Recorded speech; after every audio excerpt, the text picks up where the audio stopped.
Hi, thanks for tuning in. My name's Walt with DIY Pest Control. Today we're going to talk about carpenter bees. Carpenter bees are a beneficial insect in most cases unless they hit your house. Now they will go into it with one hole and then they go laterally. So what we do and what we suggest is this kit right here. So you start out spraying this material right here. This mixes with water. It makes about 10 gallons. So you mix this up and you spray the areas where they like to be. And you'll know that. It's on, a lot of times it's on awnings, it's under the railings of the deck. Any place that water doesn't get, the carpenter bees like to get. Most of the time it's unfinished wood, although it can be painted wood and stained wood.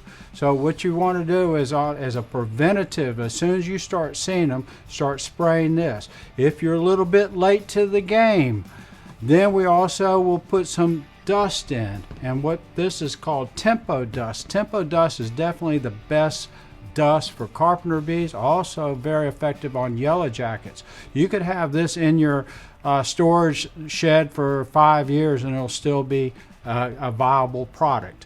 We like to put the dust in a duster.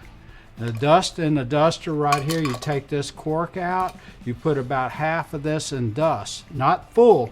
You don't fill it up completely, just about halfway. If you put it in there full, it'll get clogged up into the ram. So you're about this way. This is the way you hold this duster. It's a bellows duster. You shake it and you puff it. You shake it and puff it. It doesn't take much, just a little bit into that hole. Also, you can use this for spider control and several other insects, even ant control.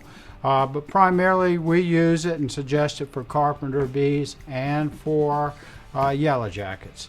Be patient with carpenter bees. Spray frequently with this for preventative.